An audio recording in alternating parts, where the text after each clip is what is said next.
The needle pierced my skin for the 7th time that week, and I watched my blood, dark crimson, almost black, flow into the glass vial with golden runes etched along its surface.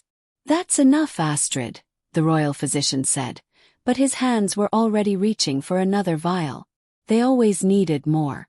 More of my blood. More of whatever made me different. More of what kept the dying prince alive in his tower, while I grew weaker in the servants' quarters below. Before I tell you what happened when the Alpha King himself discovered what they'd been doing to me, do me a favor. Hit that subscribe button right now, because this story takes a dark turn that you absolutely cannot miss. And tell me the city you're watching from so that I can send you a hug. You're going to need it after hearing what comes next. My name is Astrid Bergstrom, and I was nobody. The orphan daughter of a seamstress and a blacksmith who died in the plague that swept through the kingdom of Verand 15 years ago. I grew up in the royal palace, yes, but not in the glittering halls where nobles danced under crystal chandeliers. I grew up in the kitchens, in the laundry rooms, in the cold stone corridors where servants moved like ghosts, unseen and unheard. I was 17 when they discovered my blood could heal. 17 when my life stopped being my own. Started small. A kitchen accident. I'd cut my hand on a broken plate, deep enough that bone showed through. Edla, the head cook, had wrapped it in cloth and sent me to the physician's wing. But by the time I arrived, barely 10 minutes later, the wound had closed. Not healed slowly, not scarred over. Closed. Completely. Like it had never been there at all. The physician at the time was a man named Folke, ancient and shrewd, with eyes that saw too much. He'd made me unwrap the cloth, had run his twisted fingers over the smooth skin where a gaping wound should have been, and then he'd done something I'll never forget. He'd smiled. Not a kind smile. Hungry one. Within a week, I was summoned to the upper palace. To the tower where Prince Stellan lay dying of the same plague that had killed my parents, that had killed thousands. Except the prince had the best physicians, the rarest medicines, the most powerful magic users in all of Verand working day and night to keep him alive. And still he was dying. His 22-year-old body wasting away. His skin gray as ash. His breathing labored and wet. They didn't ask my permission. They didn't explain. They simply held me down, gently but firmly, and drew my blood. 1 vial. Then they made me wait in a corner while they mixed it with something that glowed faint blue, while they whispered incantations in the old language, while they finally tilted the prince's head back and poured the mixture down his throat. I watched him convulse. Watched his back arch off the bed. Watched his eyes fly open, glowing gold for just a moment before he collapsed back down, gasping. But breathing. Breathing clearer than he had in months. The room erupted in chaos. Physicians checking his vitals, mages examining the residual magic, nobles who'd been keeping vigil weeping with relief. And in the corner, forgotten, I sat with a bandage around my arm and the growing realization that I'd just become the most valuable prisoner in the kingdom. Because that's what I was. Prisoner. They moved me to a room in the servants' wing. But it wasn't really a room. It was a cell with a bed. Guards were posted outside. I was told it was for my protection, for my safety, because the knowledge of my gift could make me a target. But the door was locked from the outside. And every day, sometimes twice a day, they came for my blood. Prince Stellan improved rapidly. Within a month, he was sitting up, taking solid food, walking the length of his chamber. Within 2 months, he was attending court again, pale but present. His dark gold hair freshly washed and braided in the style of the royal family, the silver circlet of his station resting on his brow. Everyone called it a miracle. Everyone whispered about the new treatments, the experimental magic, the dedication of the royal physicians. Nobody talked about me. Nobody knew about me except a select few. Folke, the physician who'd discovered my ability, had died 3 weeks after my blood first saved Stellan. Convenient timing, everyone said, though I heard the whispers in the kitchens. Whispers about how he'd been silenced. About how the new head physician, a cold woman named Ragnhild with hair like steel wire, had taken over completely. About how she answered only to the Alpha King himself. Alpha King. Vidar Eriksson. The Wolf Lord who ruled Verand with an iron fist and a strategic mind that had kept our kingdom safe from invasion for 30 years. He was 52 years old but looked 40, moved like 30, and had the eyes of someone ancient. Eyes that shifted from pale gray to burning amber when the wolf in him rose too close to the surface. I'd never met him. Never even seen him up close. The servants were invisible to royalty, and I was less than a servant now. I was a resource, tool, a living medicine cabinet locked away in the bowels of the palace. But my blood had limits. Each time they drew it, I felt weaker. Each time I tried to heal myself, it took longer. I started getting dizzy spells, fainting when I stood too quickly. My skin took on a translucent quality, veins visible beneath like blue rivers. I could see my bones through my wrists. I stopped getting my monthly cycle. My hair, once thick and the color of dark honey, started falling out in clumps. I was dying. Slowly, but definitely dying. Ragnhild knew. I could see it in her face every time she came with her needles and vials. The slight tightening around her mouth. The way she'd pause just for a second before inserting the needle.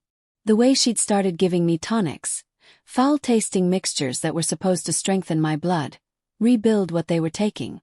But nothing worked. You can't pour water into a cracked cup and expect it to stay full. I started to wonder if they'd simply drain me dry and then find another. If there were others like me, hidden away in other corners of the kingdom, other nameless servants with valuable blood. I started to wonder if I'd end up like Folky, conveniently dead once I was no longer useful. It was on a Tuesday in late autumn when everything changed. I remember because it was the day they brought me Stellan's breakfast to test. That was a new protocol. I was to eat a portion of everything the prince ate before it reached his lips. Another use for the disposable servant girl. Poison tester. The food was fine. I didn't die. But an hour later, when Ragnhild came for my daily blood draw, I couldn't stand up. The room spun violently, my legs gave out, and I collapsed before she'd even removed her needles from their case. I woke up in a different room. Not my cell. Not the physician's wing. Somewhere warmer, softer. The bed beneath me was actually comfortable, the blankets heavy and luxurious. Firelight danced across stone walls hung with tapestries depicting wolves running beneath a full moon. And sitting in a chair beside my bed, reading through a stack of documents with a frown carved into his strong features, was the Alpha King himself. Vidar Eriksson looked up when my breathing changed, when he sensed I was awake. Those pale gray eyes locked onto mine, and I felt it. Pull. A magnetic draw like invisible threads connecting my chest to his, pulling taut, humming with an energy that made my breath catch and my heart stutter. His nostrils flared. His pupils dilated, swallowing the gray until his eyes were nearly black. The documents fell from his hands, scattering across the floor forgotten. He stood slowly like a man in a trance, and crossed the room to my bedside in 3 long strides. "Impossible," he whispered, his voice rough and deep. "You're not, you can't be." "What?" My voice came out cracked and weak. "Where am I? What's happening?" He reached out, his hand hovering inches from my face, trembling. "Your scent. Your presence. The bond." He said the last word like a curse and a prayer combined. "You're my mate. My true mate." I stared at him. "I don't understand." "Neither do I." He finally touched me, his fingers brushing my cheek with devastating gentleness. The contact sent sparks across my skin, warmth flooding through my body for the first time in months. "You're human. Unmated. Powerless. You should be nothing to me. No offense meant to you, but you understand the politics. I've been searching for my true mate for 30 years. I'd resigned myself to never finding her, to taking a chosen mate for the sake of the kingdom.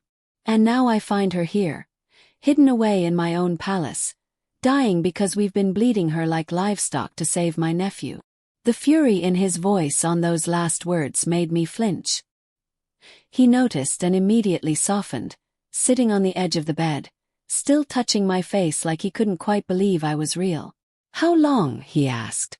How long have they been taking your blood? 6 months, I whispered. Maybe 7. I've lost count. His jaw clenched so hard I heard his teeth grind. And Stellan. He knows where his recovery came from. I don't know. I've never spoken to him. They keep me locked away. Locked away. He repeated the words slowly, testing them, and his eyes flashed amber. You're being held prisoner in my own palace, drained of your life force, and I knew nothing about it. He stood abruptly, pacing to the fireplace and back. Ragnhild reported directly to me. She told me they'd found a new treatment, a rare magical component that could combat the plague. I approved it. I funded it. I never asked questions because my nephew was dying and she was saving him. She lied to you. She did worse than lie. She found my mate, and turned her into a blood bank without telling me what she really was. He spun back to face me. Do you know what a true mate bond means for an alpha? I shook my head weakly. It means you're mine and I'm yours, bound by fate and magic older than this kingdom. It means I would burn the world to ash to keep you safe. It means every instinct in me is screaming to kill everyone who hurt you, starting with Ragnhild and working my way through every guard, every servant, every noble who knew and said nothing. His voice had gone rough, partly shifted, his wolf bleeding through. It means you're not just my mate. You're my queen, the Alpha Queen of Verand. And they kept you in a cell. The reality of what he was saying hit me like a physical blow.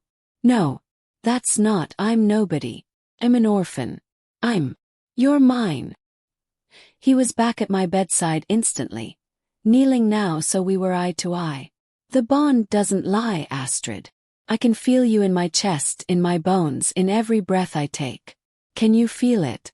The pull between us. God's help me, I could. That invisible thread connecting us, thrumming with energy, making me want to reach for him even though I'd never touched a man before in my life, even though he was the most powerful person in the kingdom and I was nothing, nobody, disposable. I feel it, I admitted. But I don't understand it. This doesn't make sense. Things like this don't happen to people like me. Things like this don't happen at all, Vidar said. True mate bonds are rare, Astrid. I've only known 3 other bonded pairs in my entire life. Most wolves settle for chosen mates, political alliances, practical partnerships. But a true bond. He touched my face again, his thumb tracing my cheekbone. A true bond is destiny. It's magic. It's a gift from the old gods themselves. Some gift, I said bitterly. I'm dying. Your gift is dying because your physicians have been draining the life out of her for months. Pain flashed across his face. Not anymore. Never again. I've already dismissed Ragnhild. She's being held in the dungeons pending a full investigation. Every person who knew about this will answer for it. Even your nephew. Even Prince Stellan. He hesitated. I don't know what Stellan knew, but he's been drinking your blood to heal. Whether he knew the source or not, he benefited from your suffering. That debt will be addressed. And when I run out, the question came out small, frightened. When there's no more blood to take and the prince gets sick again, what happens to me then? You're not running out. Vidar said it with absolute certainty. You're going to recover. I'm going to make sure of it. The mate bond itself will help heal you. My strength will flow to you now that we're connected. And I'll find every healer, every mage, every wise woman in this kingdom who knows anything about blood magic or life force restoration. We'll fix this. Why? The question burst out of me. Why do you care? You didn't even know I existed until today. You have a kingdom to run, a nephew to protect, 1,000 responsibilities more important than one dying servant girl. He stared at me like I'd spoken in tongues. Because you're my mate. Because the moment I walked into that cell they were keeping you in and your scent hit me, my entire world shifted on its axis. Because I've spent 30 years alone, Astrid. 30 years being the Alpha King, being the strongest wolf in the kingdom, being the one everyone depends on to be hard and cold and strategic. And in one instant, feeling the bond snap into place, I realized I'd been incomplete my entire life. You're not just some servant. You're the other half of my soul. Tears burned my eyes. That's not fair. You can't just say things like that to someone like me. You're the king. You could have anyone. Why would fate give you someone broken and used up? You're not broken. His voice was fierce. They tried to break you, but you're still here. Still fighting. Still alive despite everything they did to you. That's not weakness, Astrid. That's steel wrapped in softness. That's exactly the kind of strength a true alpha queen needs. I wanted to believe him. Gods, I wanted to believe him so badly. But the pragmatic part of me, the part that had survived 17 years as an orphan in a world that didn't care if I lived or died, that part couldn't accept it. What if it's not real? I whispered. What if it's just some magical mistake? What if tomorrow you wake up and realize the bond was wrong and you're stuck with me? Vidar smiled then, and it transformed his entire face from harsh and regal to something warmer, something almost boyish. The bond isn't wrong. I've lived long enough to know the difference between truth and lies, between real magic and tricks. This is real, Astrid. The realest thing I've ever felt. He took my hand, carefully avoiding the bruises and needle marks on my inner arm. I know you have no reason to trust me. I know I'm a stranger to you, and a frightening one at that. I know your whole world just turned upside down. But I'm asking you to give me a chance. Give us a chance. Let me prove that this bond is real, that you're safe now, that your life can be more than just survival. What could I say to that? What answer could I possibly give? So I said the only thing that felt true. I'm scared. I know. But I've got you now. And I promise you, Astrid Bergstrom, no one will ever hurt you again. He meant it. I could see it in his eyes, feel it in the bond thrumming between us. But promises I'd learned were fragile things. Easily made. Easily broken. Still, what choice did I have? I was weak, dying, and completely at his mercy whether we had a bond or not. Okay, I whispered. Okay. Relief washed over his face. Good. Now rest. Your body needs time to heal, and the bond needs time to settle. I'll have food brought up. Real food, not whatever scraps they were feeding you. And I'll post guards I trust personally outside your door. Not to keep you in, he added quickly, seeing my expression.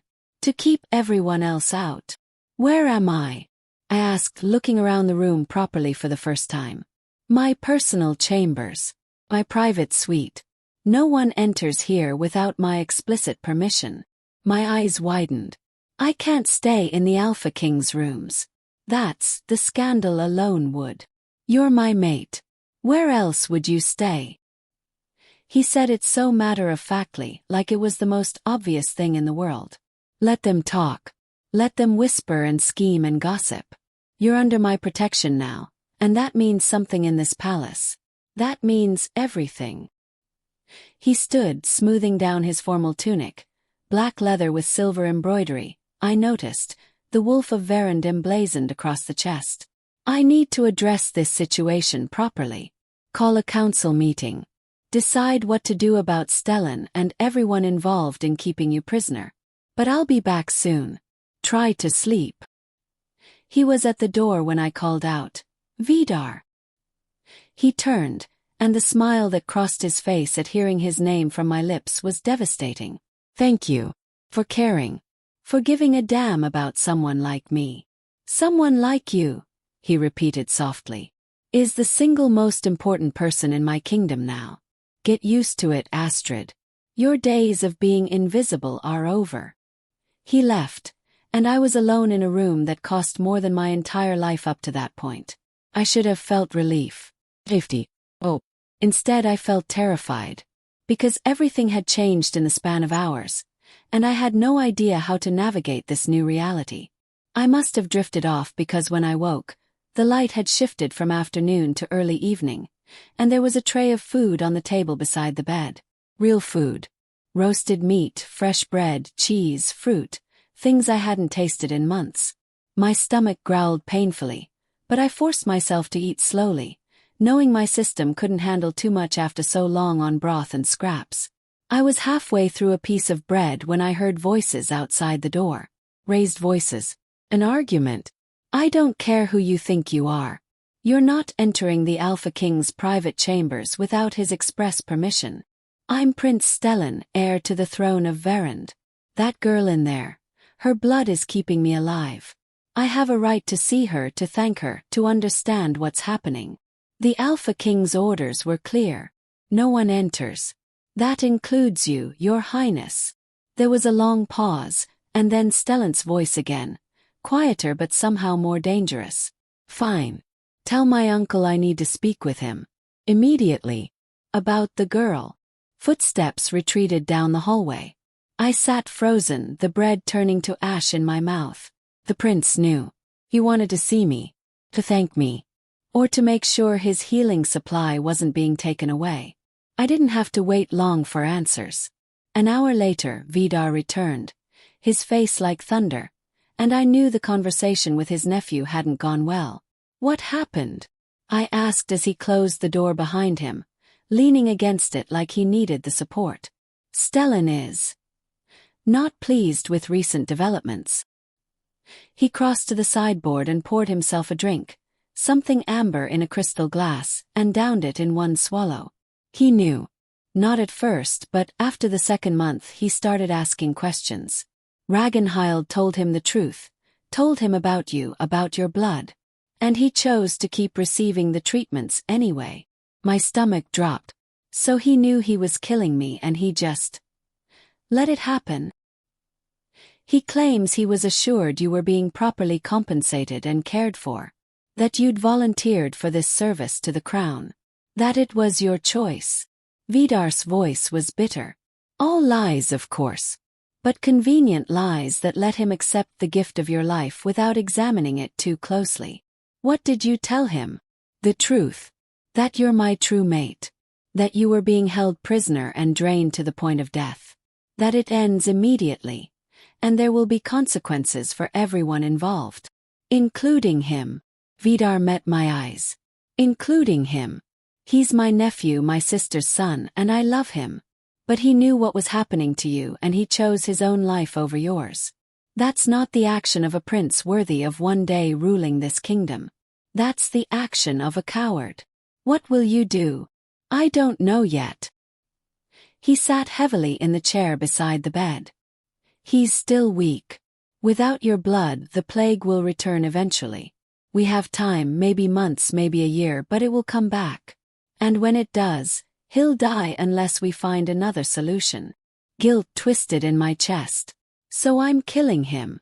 By refusing to keep giving my blood, I'm sentencing the prince to death. No. Vidar was up and gripping my shoulders before I could blink. No, Astrid. You're not killing anyone. They were killing you. There's a difference. A massive, crucial difference.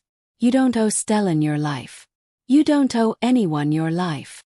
But he's the heir to the throne. The future king. Surely his life is worth more than mine. Says who?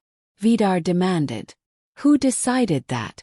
The nobles who depend on the existing power structure. The laws written by kings to protect kings. You want to know what I think? I think every life has equal value. Rich or poor, royal or common, human or wolf. And the fact that my nephew, my own blood, was willing to sacrifice you to save himself? That tells me everything I need to know about what kind of king he'd be. You can't disinherit him because of me. The nobles would revolt. The kingdom would tear itself apart. I'm not disinheriting him. But I'm making it clear that things are going to change around here. Starting with how we treat the most vulnerable people in this palace. He stood and started pacing. His strategic mind clearly working through problems. I've ordered a full review of all servants' conditions. I've dismissed half the noble council for their complicity in keeping your imprisonment quiet. And I've sent riders to every corner of the kingdom searching for healers who might know how to help both you and Stellan without requiring one to die for the other. You're turning the entire kingdom upside down for me. I'm turning the entire kingdom right side up, he corrected. It was already broken, Astrid. I just didn't see it until I found you. Sometimes it takes a personal stake in something to open your eyes to injustice that's been happening right under your nose. I studied his face. The strong jaw, the pale eyes that shifted between gray and amber, the slight silver threading through his dark hair at the temples. He looked tired. Not physically, but soul-deep exhausted. Like he'd been carrying the weight of the kingdom for so long he'd forgotten what it felt like to stand up straight. "Can I ask you something?" I said quietly. "Anything. Why haven't you taken a chosen mate before now? 30 years is a long time to rule alone." He was quiet for a moment, his pacing stilling. Political marriages are complicated. Every choice would have strengthened one noble house over others, would have created alliances and enemies. I decided long ago that if I couldn't have a true mate, I wouldn't have any mate at all. Better to stand alone than to bring someone into this life who would always be second choice. That sounds lonely. It was. He looked at me, and the vulnerability in his expression made my breath catch. But I had the kingdom, had my duty, had purpose. It was enough. Or at least I told myself it was enough. And then I felt the bond snap into place, and I realized I'd been lying to myself for 3 decades. I'd been half alive, going through the motions. And now I feel everything. The bond makes everything sharper, brighter. Including the rage at what was done to you. Including the fear that I found you too late, that you're too far gone to save. Including this desperate need to keep you safe that's completely irrational because we just met but feels like the most important thing I've ever had to do. I reached out without thinking, taking his hand. The contact sent that same warm spark through me, stronger now than before. The bond recognizing and settling. "I'm scared too," I admitted. "Of this, of you, of everything changing so fast. Yesterday I was nobody. Today I'm apparently the alpha queen. How am I supposed to? I don't know how to be that person. I don't know how to be anyone other than invisible. Then we'll figure it out together." He squeezed my hand gently. "I've been the alpha king for 30 years. I know that role inside and out. But I've never had a true mate before. I've never had to balance my duty to the kingdom with my duty to one specific person who matters more than anything else. So we're both learning. Both adjusting. Both scared. You're scared. The big bad alpha king who rules an entire kingdom." He smiled slightly. "Terrified. Of messing this up. Of you realizing I'm not nearly as impressive as the crown makes me seem. Of the bond fading if I can't heal you in time. Of..." He cut himself off, jaw tightening. "Of what? Of you hating me for the choices I'm going to have to make. I'm still the king, Astrid. I still have responsibilities to thousands of people. And sometimes those responsibilities are going to conflict with what's best for you, for us. Sometimes I'm going to have to choose the kingdom over the bond. And I'm terrified that when I do, you'll see me the way everyone else does. As a cold, calculating ruler who puts duty above everything else." Thought about that. About the impossible position he was in, about the weight he carried. "Then don't lie to me. When those moments come, when you have to choose the kingdom, don't lie and pretend it doesn't hurt. Don't hide behind the crown. Just be honest. That's all I ask. I can do that." He brought my hand to his lips, kissing my knuckles with devastating gentleness. "I promise you, Astrid. Honesty. Always." We talked through the night. He told me about the kingdom, about the delicate balance of power between the wolf packs and the human nobility, about the constant threats from neighboring kingdoms, about the plague that had taken so many lives including his own sister, Stellan's mother. I told him about my life before, about my parents, about growing up invisible in a palace full of people who never saw me. Somewhere around midnight, I started flagging, exhaustion pulling at me like a physical weight. Vidar noticed immediately. "Sleep," he commanded gently. "Your body needs rest to heal. Where will you sleep?" I asked, suddenly aware that I was in his bed, in his private chambers. "There's a second room through that door. My study has a couch. I'll be fine." You don't have to, I started, but he cut me off. Yes, I do.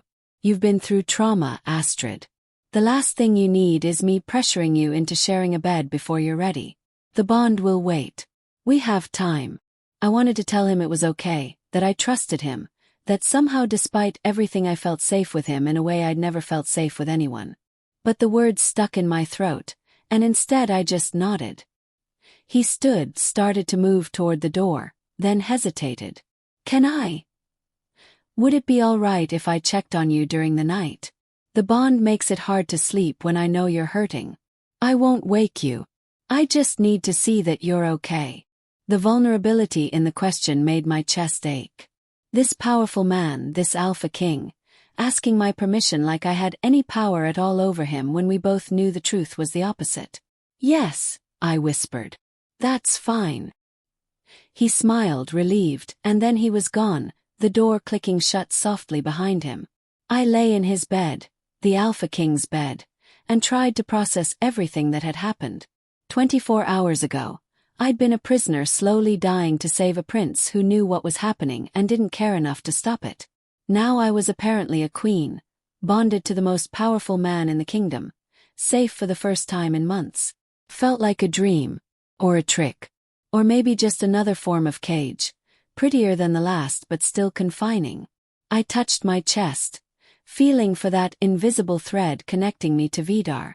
It was there, thrumming steadily, warm and solid. Real. Maybe that was enough to hold on to. Maybe that was enough to hope for. I woke to raised voices again. Not right outside the door this time, but close enough to hear. Vidar and someone else arguing. Cannot simply dismiss the entire council because they displeased you, brother. I'm not dismissing them because they displeased me, Torsten. I'm dismissing them because they actively covered up the imprisonment and torture of my mate. Your supposed mate. A servant girl you'd never met until yesterday. How convenient that you suddenly discover this bond right when you need an excuse to shake up the power structure. Are you questioning my honor? I'm questioning your judgment. You're turning the kingdom inside out over a girl who's probably just good at appearing helpless. Have you considered that this might be some kind of scheme? That maybe she's been planning this all along? There was a long, dangerous silence. Then Vidar's voice, cold as winter. Get out. Vidar. Get out before I forget we share blood. Before I forget that our father made me promise to always protect you. Because right now, brother, I want to tear out your throat for suggesting my mate is some kind of manipulative fraud. Footsteps retreated. A door slammed. Then quieter footsteps approached the bedroom. Vidar entered looking like he'd aged a decade. When he saw I was awake, his expression softened immediately. You heard. Some of it. Who's Torsten? My younger brother. Second in line to the throne after Stellan. He's been resistant to change. Resistant to anything that might threaten the existing order. Vidar sat on the edge of the bed, careful not to crowd me. He thinks I'm being manipulated. That you're some kind of schemer who engineered this whole situation. Am I? Yes. Scheming, I mean. Should I be? He looked startled, then almost laughed. Most people would be offended by that accusation. Most people haven't spent months as a blood bank. Most people probably have the energy to care about being offended. I'm just trying to survive right now. I sat up slowly, my head spinning only slightly. Better than yesterday. But he has a point, doesn't he? From the outside this looks suspicious. Nobody's servant suddenly becomes queen overnight because of a conveniently timed mating bond. The bond isn't something that can be faked, Astrid. Any wolf with even a basic understanding of pack magic could feel it radiating off both of us. But the humans can't. And humans make up half your kingdom, half your nobility. They're going to think I'm exactly what Torsten accused me of being. Let them think what they want. You can't afford to let them think what they want. You're the king. Your power depends on the nobles supporting you, the packs respecting you, the people trusting you. If they think you've been seduced or manipulated by some low-born servant, you lose all of that. He stared at me for a long moment. You've thought about this. About politics. I've lived in this palace my whole life. You learn to pay attention when you're invisible. You hear things, see things. You learn how power really works. I pulled the blanket closer around myself. I'm a problem for you, Vidar. A massive political problem. And I don't know how to fix that. You're not a problem. You're my mate. That's all that matters. No, it's not. You said it yourself, you're the king. You have responsibilities to the kingdom. And right now, I'm threatening your ability to fulfill those responsibilities. The nobles are questioning you. Your own brother thinks you've lost your mind. What happens when the packs start doubting your judgment? What happens when people decide you're not fit to rule because you chose a dying servant girl over the stability of the kingdom? Then they'll learn what happens when someone threatens my mate. The amber bled into his eyes, the wolf rising. I don't care what they think, Astrid. I don't care about their doubts or their schemes or their political games. Mine. Yours. That's the end of it. But it's not the end, is it? I met his eyes steadily. This is just the beginning. Of the questions, the accusations, the attempts to separate us or discredit the bond. You need to prepare for that. We both do. His jaw worked, frustration and anger warring across his features. Finally, he exhaled slowly, forcing the wolf back down. You're right. Damn it, you're right. I've been so focused on keeping you safe, on healing you, that I haven't thought about the political fallout. That's not like me. The bond is affecting you, making you act on instinct instead of strategy. Is that what you've been doing? Analyzing the political situation from your sickbed. There was something almost like admiration in his voice.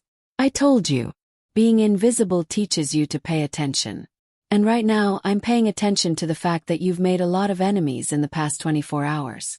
Enemies who are going to use me against you if we're not careful. Vidar was quiet for a moment, studying me with those pale eyes that saw too much. You're stronger than you look. Smarter than anyone gave you credit for. They kept you in a cage and thought you were helpless, but you were watching, learning, surviving. Surviving is all I know how to do. Then it's time you learn something else. How to thrive. How to fight back. How to stand beside me as an equal instead of being protected like something fragile. He took my hand again, that spark of connection warming us both.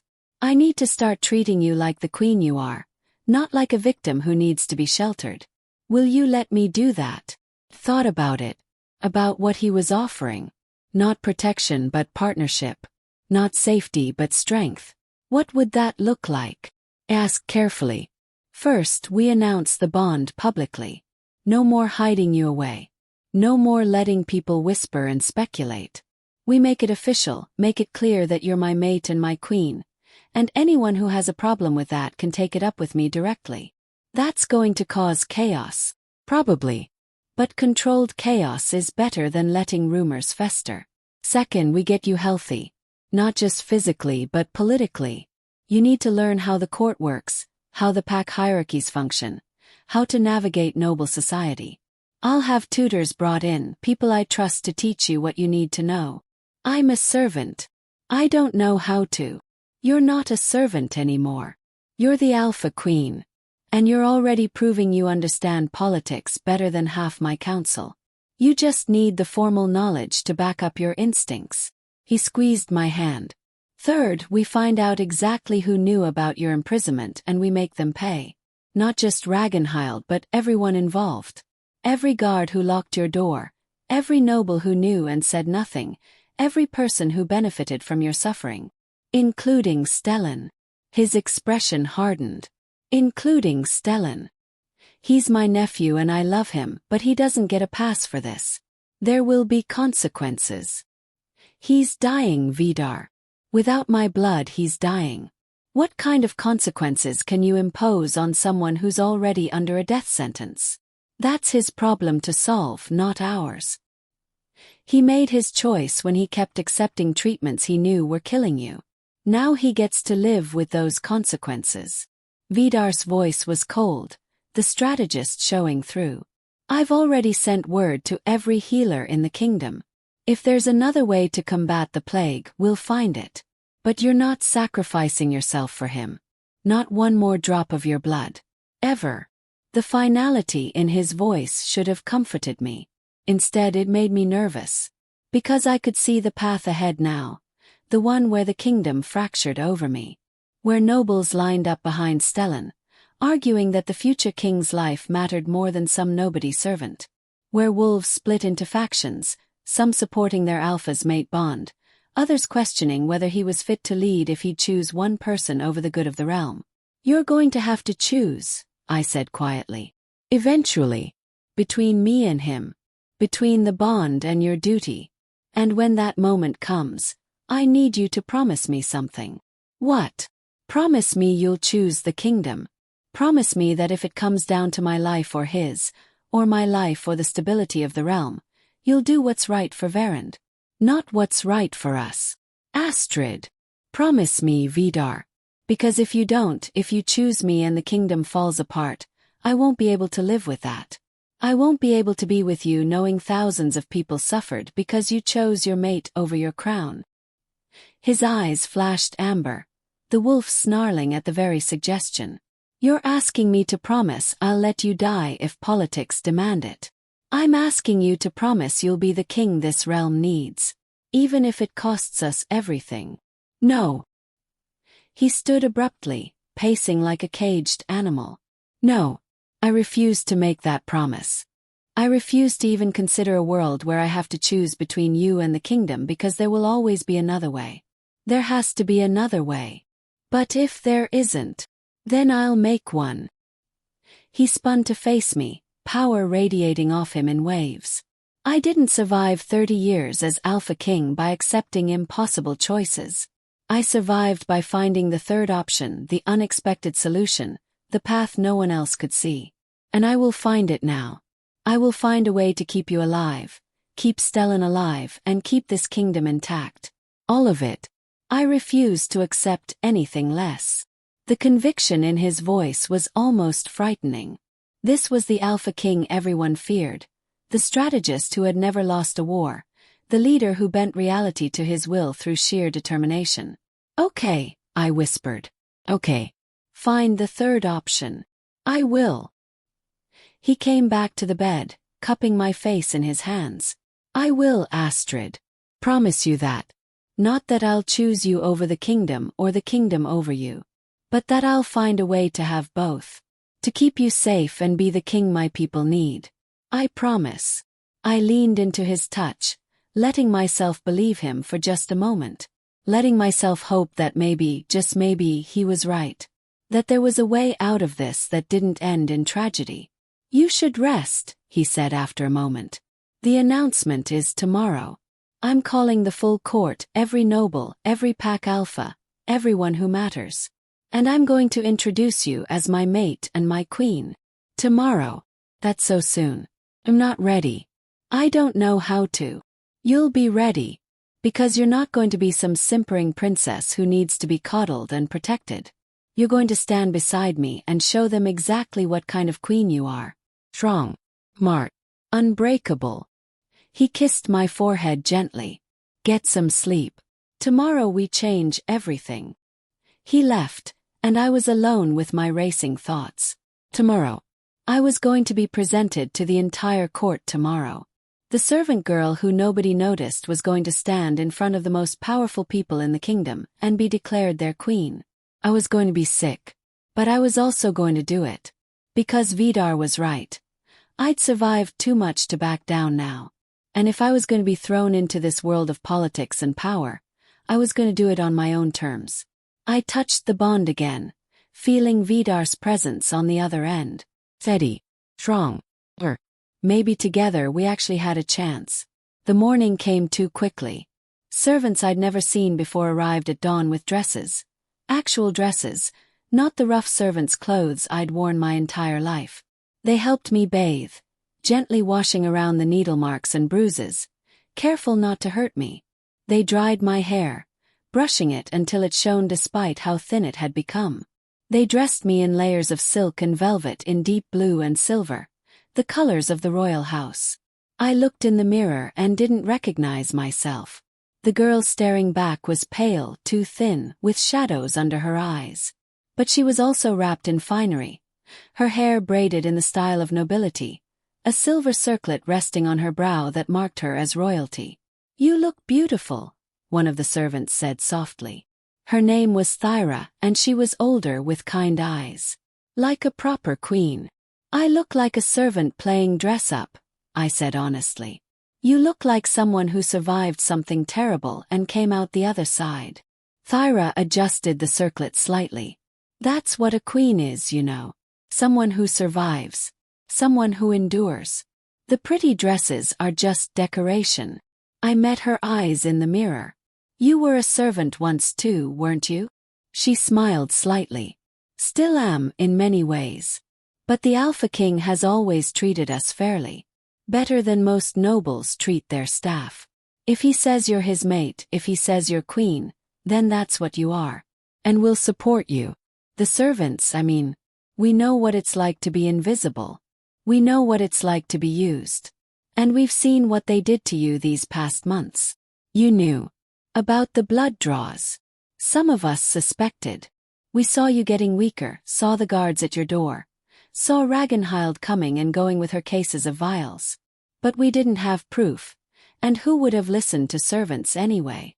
Thyra's expression turned hard. "But we remember.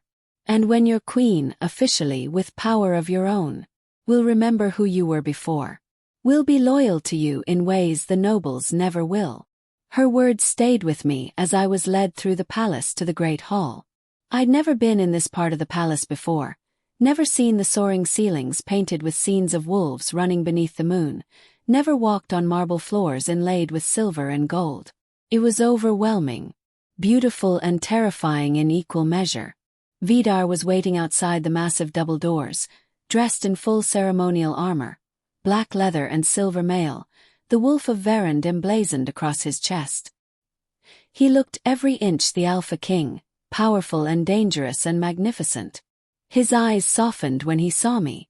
"You look," he seemed to struggle for words. "You look like a queen." "I look like I'm about to throw up." He smiled, taking my hand. "That's normal. I threw up before my coronation. All over my uncle's boots, actually. He never let me forget it. That's supposed to make me feel better. It's supposed to make you feel human. Everyone's terrified their first time in front of the full court. Everyone's convinced they're going to mess it up. But you won't. Because you're stronger than you know, Astrid Bergstrom. And because I'll be right there beside you." He offered me his arm and I took it, feeling the bond hum with approval at the contact.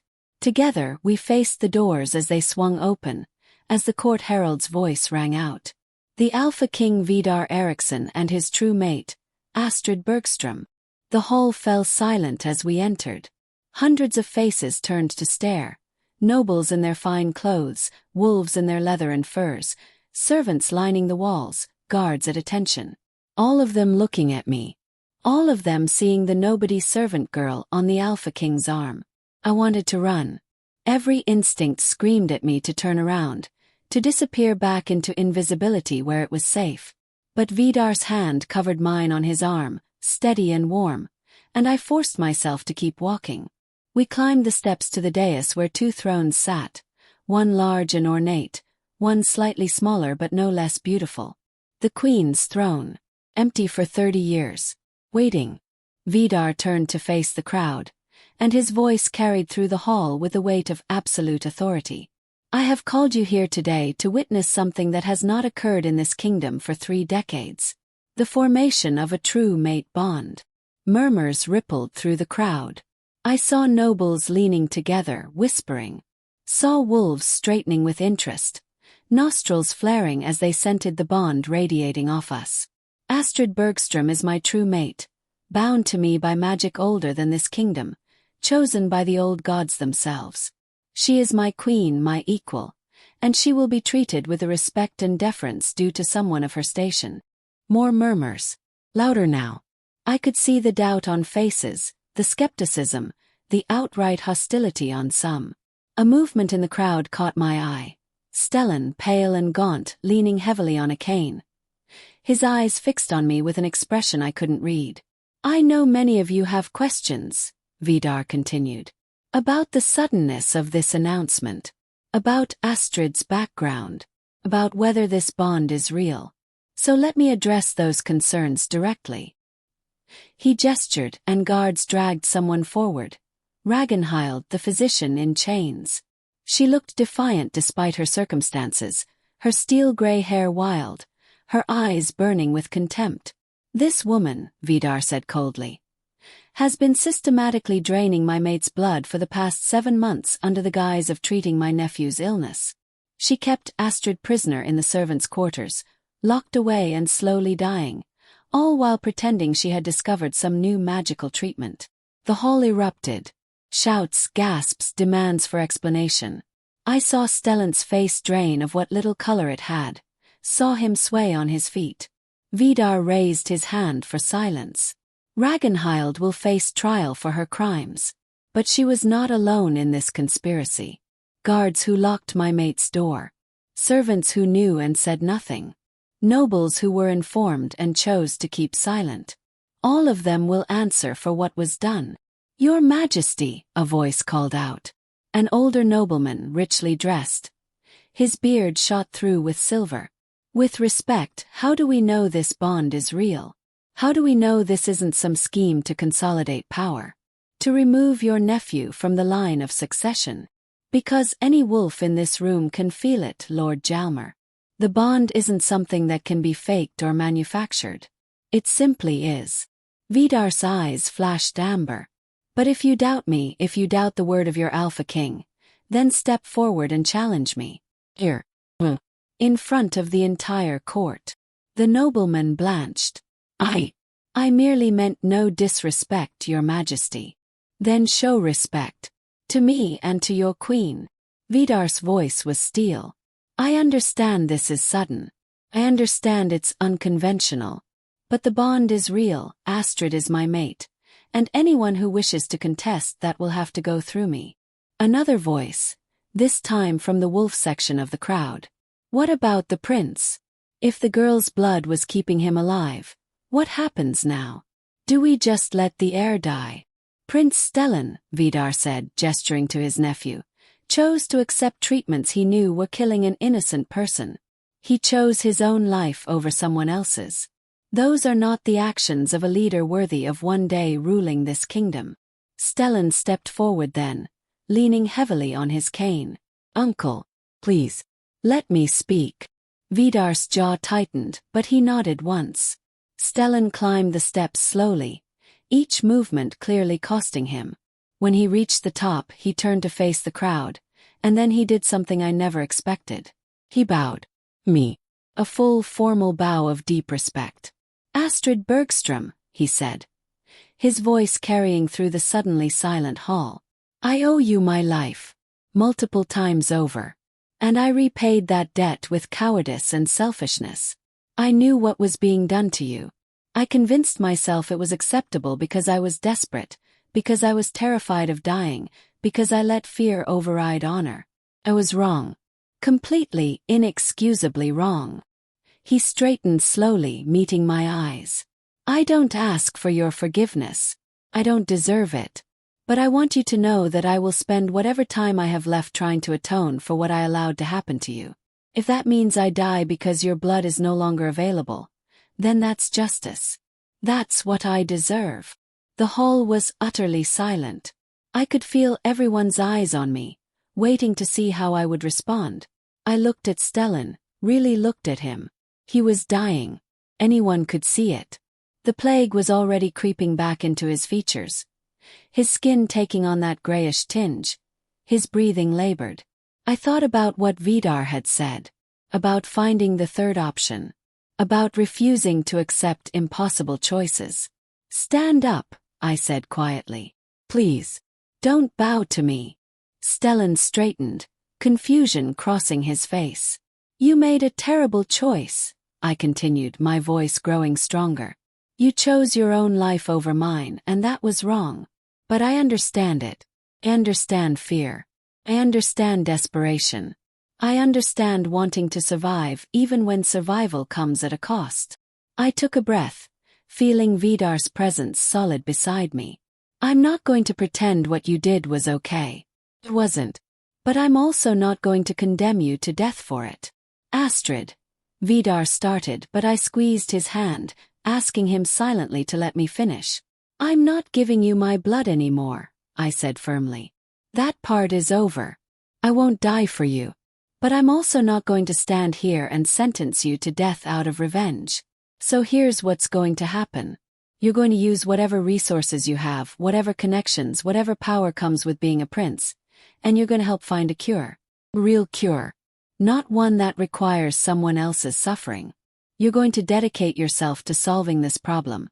And if you die before you find the answer, then at least you'll die trying to make things right instead of dying a coward who let someone else pay for his life. Stellan stared at me like I'd sprouted wings. You're giving me a chance. I'm giving you a purpose. What you do with it is up to you. I looked out at the crowd. That goes for all of you. This kingdom has a plague problem. It's killed thousands, still killing people. And instead of finding a real solution, the people in power decided it was easier to sacrifice one invisible servant girl. Well, I'm not invisible anymore. And I'm telling you right now.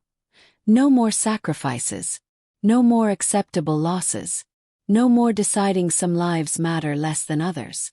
We fix this properly, or we don't fix it at all.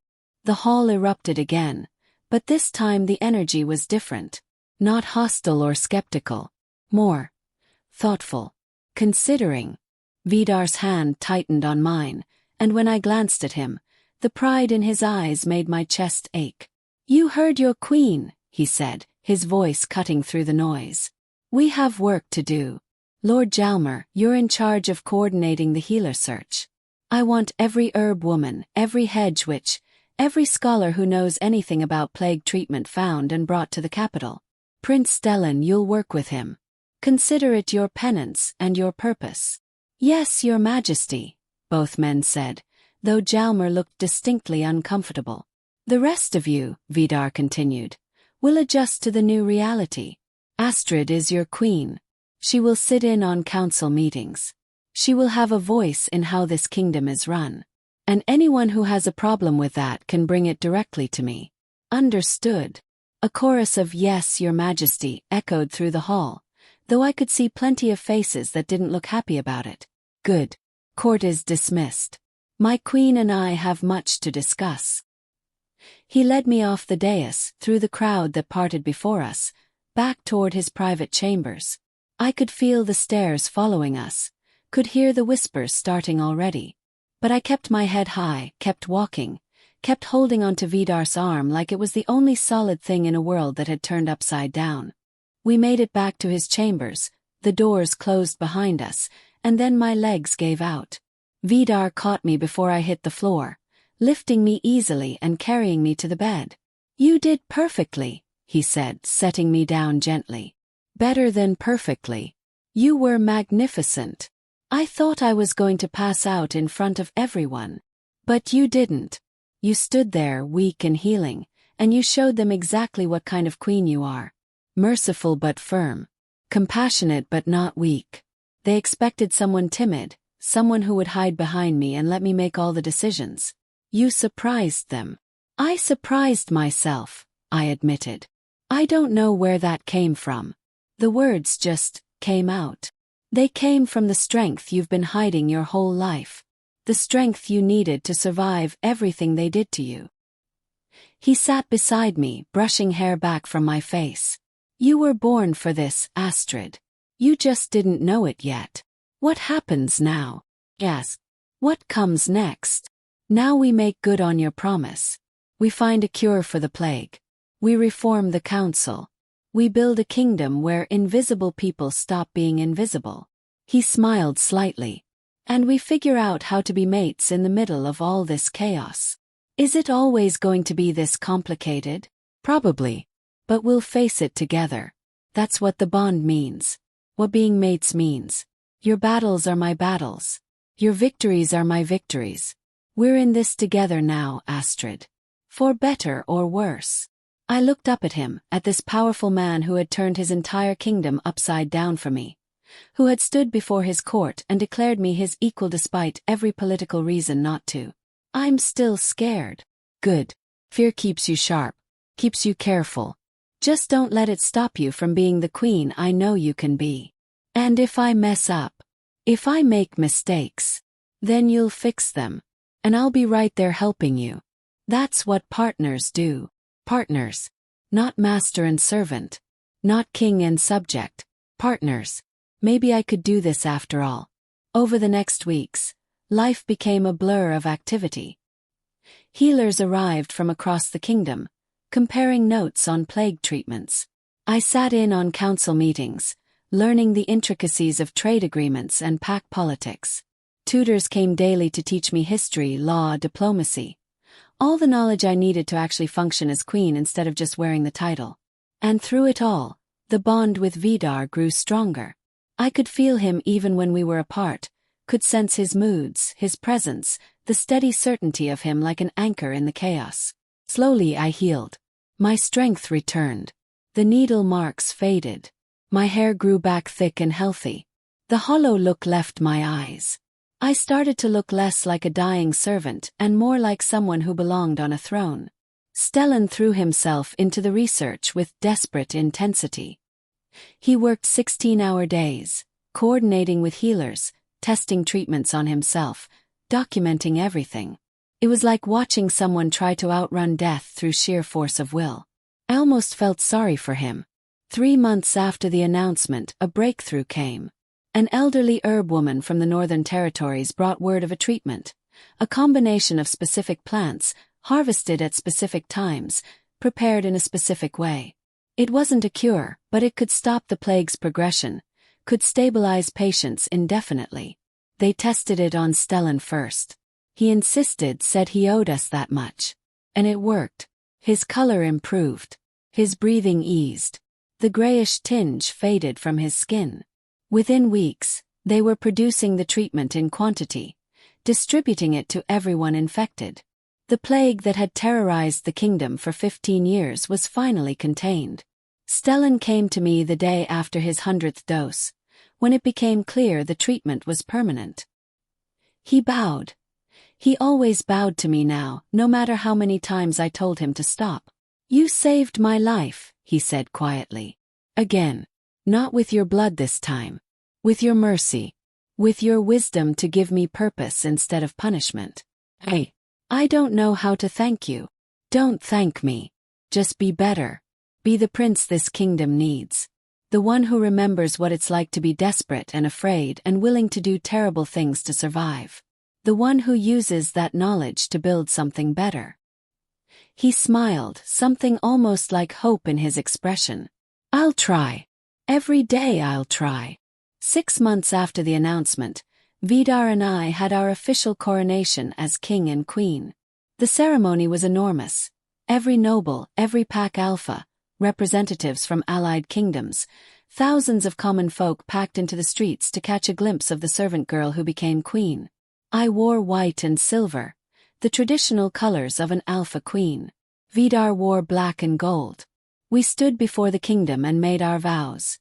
To protect, to serve, to rule with wisdom and strength. When the crown was placed on my head, when I heard the crowd roar their approval, I thought about that moment 7 months ago when I'd been just another invisible servant bleeding in a cell. I thought about how close I'd come to dying without anyone even knowing my name. And I thought about how one bond, one connection, one man who refused to accept impossible choices had changed everything.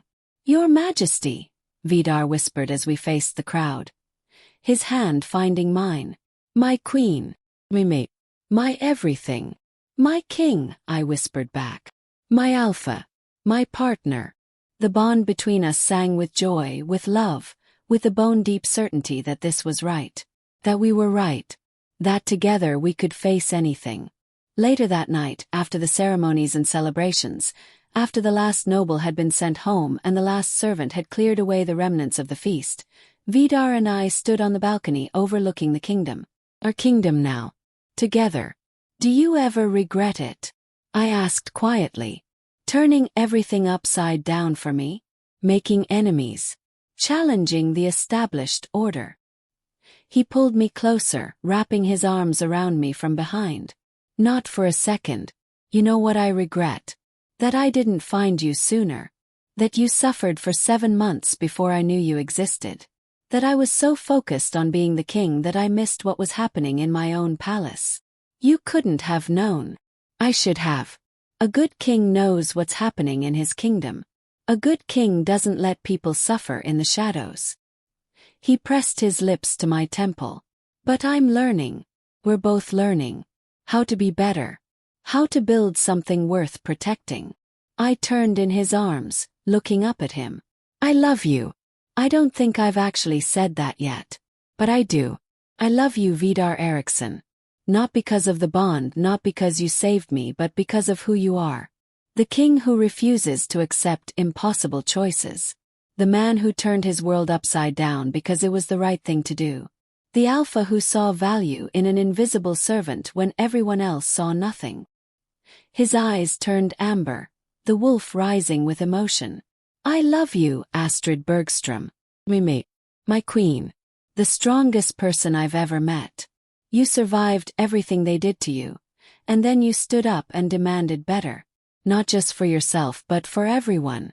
You're changing this kingdom in ways I never could have alone. You're making it better, kinder, more just. You're everything I never knew I needed. He kissed me then, deep and passionate and full of promise. The bond flared between us, golden and warm and unbreakable. When we finally broke apart, both breathing hard, I smiled against his lips. So what comes next? What do we do now? Now! He grinned, that boyish expression that transformed his entire face. Now we rule a kingdom. We continue the reforms. We keep finding ways to help invisible people become visible. We face whatever challenges come our way. And we do it together every step of the way. Together, I agreed. I like the sound of that. And we did. Over the following years, we transformed Verand from the inside out.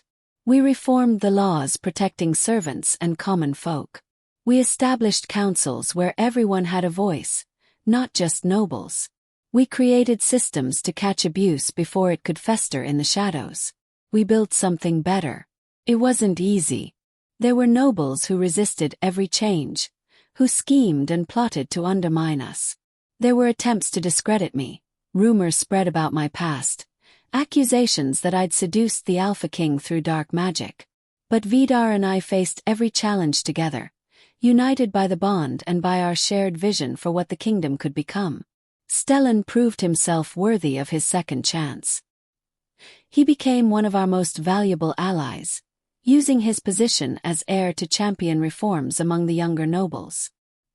He never forgot what his cowardice had cost, and he spent his life making amends. Thyra, the servant who had been kind to me on that first morning, became my personal advisor. She helped me understand the perspective of common folk, helped me see where policies that sounded good in council meetings would actually hurt the people they were meant to help. She became one of my closest friends, a reminder of where I came from and why the work mattered. And through it all, Vidar was my constant, my partner, my mate, my equal in every way that mattered.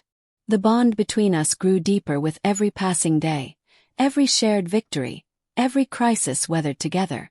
On the anniversary of the day he'd found me dying in that cell, we returned to the room where it had all begun. It had been converted into something else now. A memorial, a reminder. The bed was gone, the medical equipment removed. In its place was a simple plaque that read, "Here, Astrid Bergström bled to save a prince. And here the Alpha King felt the bond that would change everything. Let this space remind us that every life matters. That no one should be invisible. That mercy and justice must always walk hand in hand." "Do you think about it?" Vidar asked, standing beside me in the room that had once been my prison. "About what your life would have been if I hadn't found you?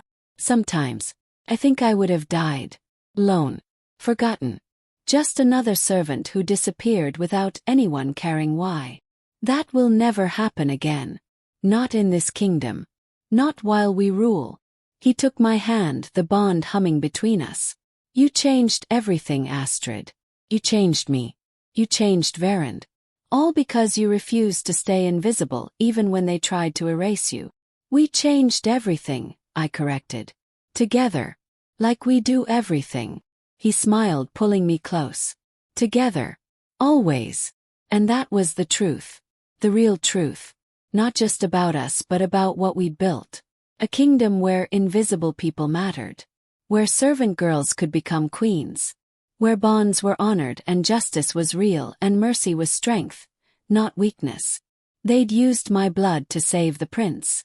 But it was the Alpha King who felt the bond first. And in feeling it, in refusing to let me die, in choosing the impossible option of having everything, he'd saved more than just me. He'd saved us all. Years later, when historians wrote about the reign of Vidar and Astrid, they called it the Age of Visibility, the era when the forgotten became seen, when the powerless gained voice, when the invisible servant girl became the queen who changed everything. But I always knew the truth. It wasn't just me. It was never just me. It was the bond. The connection between two souls who found each other in the darkness and chose to build something better in the light. It was the choice to see worth in everyone, not just the powerful. It was the refusal to accept that some lives mattered less than others. And it was love. Pure, simple, complicated, impossible love between a king who needed someone to remind him why he ruled and a servant who needed someone to prove she'd always mattered. 10 years after that day in the cell, on a spring morning when the kingdom was prosperous and peaceful, when the plague was a memory and justice was real, I stood on that same balcony overlooking Verand with Vidar beside me and our daughter, little Freya with her father's pale eyes and my stubborn chin, playing at our feet. "Tell me the story, Mama," she demanded in that imperious way only 4-year-olds can manage. "Tell me about when Papa found you." I looked at Vidar, saw him smile, felt the bond between us strong as ever. "Once upon a time," I began, "there was an invisible girl who everyone forgot to see. And there was a lonely king who had forgotten how to look beyond his crown. And fate, being fate, decided they needed each other. So it gave them a bond, a magical connection that would change everything. But the bond alone wasn't enough. They had to choose each other. Every single day, they had to choose the hard work of building something better together." "Did they?" Freya asked. "Did they choose each other?" "Every day," Vidar said, pulling me close, kissing my temple in that way that still made my heart skip. "Every single day. And they lived. Happily ever after." Freya interrupted. "Happily enough," I corrected gently. "Because real life isn't perfect. Real love isn't perfect. But it's real. And real is better than any fairy tale." "I don't understand," our daughter said, frowning. "You will," Vidar promised her, scooping her up into his arms. "When you're older.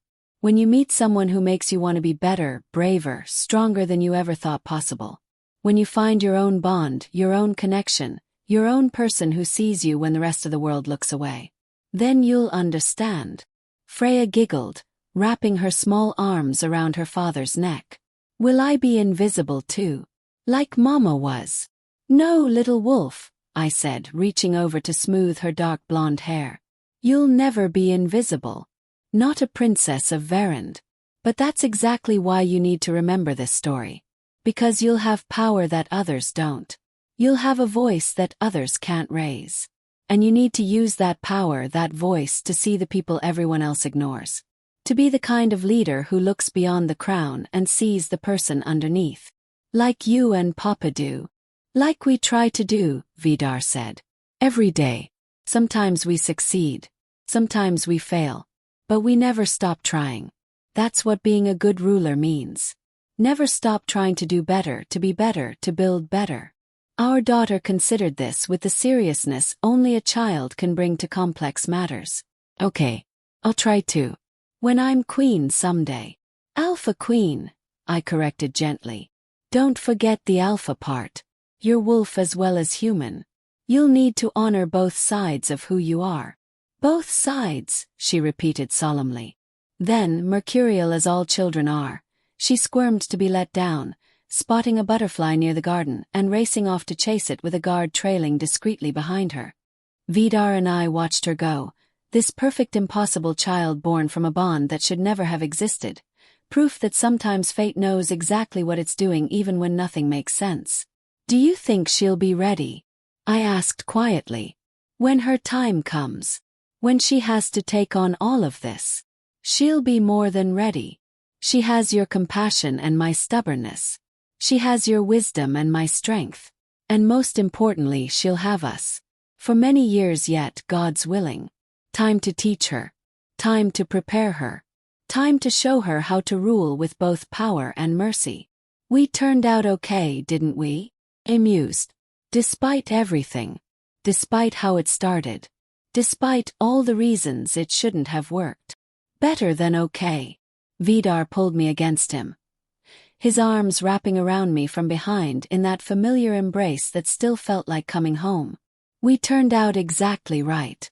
Not perfect, but right. I leaned back against his chest, feeling his heartbeat steady against my spine, feeling the bond pulse between us like a second heartbeat. "I never thanked you, you know. Not properly. For saving my life. For seeing me when no one else did. For refusing to let me die in that cell. You save my life every day," he murmured against my hair. "Every time you remind me why this kingdom matters. Every time you push me to be better, to do better. Every time you stand beside me and face the impossible with that stubborn courage of yours. You think I saved you. Astrid, you saved me. From becoming the kind of king who rules without heart. From losing myself completely to the crown. From 30 more years of being alone. We saved each other then. We did. We do. Every single day."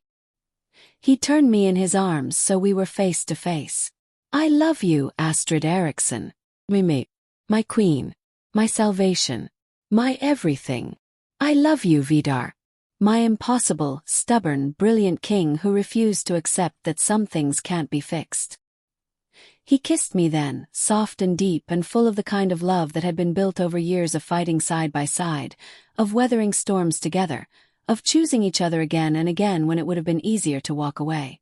When we broke apart, I rested my forehead against his. "Promise me something. Anything. Promise me that if we ever forget, if we ever get so comfortable in our power that we stop seeing the invisible people, someone will remind us. Someone will drag us back to that room, to that memorial, and make us remember where we started. I promise. Though I don't think we could forget even if we tried. You won't let me. I won't let you. That's what partners do. They keep each other honest. They keep each other grounded. They keep each other human even when wearing crowns. Or wolf," I added with a slight smile. "Don't forget the wolf part." He laughed, that deep rich sound that I never got tired of hearing. "Or wolf. Definitely can't forget the wolf part." He'd be very offended. As if on cue, his eyes flashed amber, the wolf acknowledging the conversation. I'd gotten used to it over the years, the way the man and the beast shared space, the way they were both Vidar, both parts of the whole that I loved completely. "He's very opinionated, your wolf," I teased. "He has excellent taste. He picked you after all. We picked each other. That's how bonds work, remember. Fate brings people together, but they still have to choose. Every day. Over and over. And I choose you," Vidar said seriously. "Today. Tomorrow. For every tomorrow we're given. You and me and our impossible, beautiful life that started in the worst possible way and became something I never could have imagined." A commotion from the garden drew our attention. Freya had apparently caught her butterfly and was now explaining to it, very seriously, about the responsibilities of being a princess and how it needed to understand proper court etiquette if it wanted to attend the next ball. The guard was trying very hard not to laugh. "She's going to be a handful," I said, watching our daughter with a mixture of love and mild terror at the future. "She's going to be magnificent," Vidar countered. "Just like her mother. I'm not magnificent. I'm just someone who survived and decided to try to make things better. That's the definition of magnificent, Astrid. Surviving isn't enough. Anyone can survive. but taking that survival and turning it into purpose, into change, into a better world for the people who come after. That's what makes someone magnificent. I thought about the kingdom we'd built together, about the reforms we'd implemented, the lives we'd changed, the systems we'd dismantled and rebuilt. About Thyra, who had gone from servant to advisor. About Stellan, who had gone from coward to champion. About thousands of invisible people who were now seen, now valued, now protected by laws that recognize their worth. Had we done enough? Well, there was always more work to do, more injustice to fight, more systems to fix. But we'd done something. We'd started something. And our daughter would continue it, and her children after her, each generation building on what came before. Maybe that was the real happy ending. Not perfection. Not some frozen moment of happily ever after. But the ongoing work of trying, failing, learning, trying again. The continuous choice to do better. The refusal to accept that things couldn't change. What are you thinking? Vidar asked, reading my expression the way he always could. About endings. About how this story doesn't really have one. Not a neat one anyway. Good stories never do. They just keep going, evolving, changing with each person who lives them. And what's our story? If someone asked you to sum it all up, everything that happened, everything we built, what would you say? He was quiet for a moment, considering. I'd say it's a story about seeing and being seen. About a king who was blind until he found his sight. About a servant who was invisible until someone finally looked. About two people who should never have found each other but did, and who refused to let fate or politics or fear stop them from building something worth having. That's pretty good. Very poetic for a gruff alpha king. I have my moments. He smiled. What would you say? How would you tell our story? Thought about it. About the needle marks that had finally faded completely from my arms. About the cell that was now a memorial. About the bond that hummed between us even after all these years, as strong as the day it first snapped into place. I'd say it's a story about blood and bonds. About how they used my blood to save the prince, but it was the Alpha King who felt the bond first. About how that moment of connection, that instant of recognition, changed everything. Not just for us but for everyone. Because when you see someone, truly see them, you can't unsee them. And once you see one invisible person, you start seeing all of them. And once you see them, you can't ignore them anymore. You have to act. You have to change. You have to build something better. I like that version, Vidar said softly. The blood and the bond. The invisible made visible. The servant becoming queen. The kingdom becoming more than it was. It's not finished though, I added. The story, I mean. We're still living it. Still writing it. Every day we make choices that add new chapters. Then let's make sure they're good chapters. Worth reading. Worth remembering. Deal. We stood there for a while longer, watching our daughter play.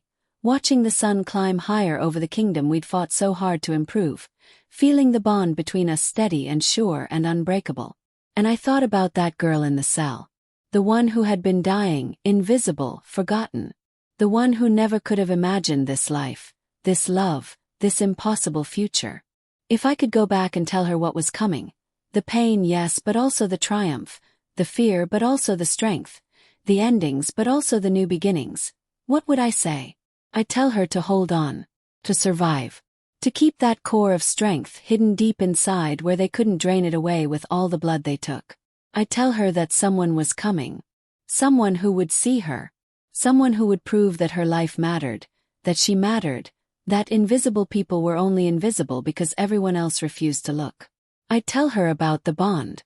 About how magic works in mysterious ways, bringing together the people who need each other most at exactly the moment they need it. About how fate had a plan even when nothing made sense. But most of all, I'd tell her that it was worth it. Every moment of pain, every drop of blood, every second of fear. All of it was worth it for this. For standing on a balcony with the man who chose her, with the daughter they created, with the kingdom they transformed together. For being seen, being valued, being loved. For being finally and completely visible. Come on, Vidar said, taking my hand and pulling me toward the garden. Let's go save that butterfly from our daughter's etiquette lesson before she traumatizes it. I laughed and let him pull me along, down from the balcony, through the palace halls, out into the sunshine where Freya was waiting. Where our life was waiting. Where every day was another choice to see and be seen, to love and be loved, to build and keep building something worth having. They used my blood to save the prince. But it was the Alpha King who felt the bond first. And in that moment, that instant of connection, of recognition, of choosing to see me when everyone else looked away, he saved more than just my life. He saved my soul. He saved our future. He saved countless invisible people who would benefit from the kingdom we built together. And I saved him right back. From loneliness. From becoming the kind of ruler who forgets why power exists. From a future without love, without connection, without someone who could stand beside him as an equal and remind him that crowns are just metal. It's the hearts underneath that really matter. That's our story. Not perfect. Not a fairy tale. But real. Messy. And beautiful in all the ways that matter. The blood brought us together. The bond kept us together. But it was choice. Daily, difficult, deliberate choice. That made us into something more than fate ever intended. Into partners. Into equals. Into proof that sometimes the impossible happens. And when it does, you hold on tight and refuse to let go. No matter what.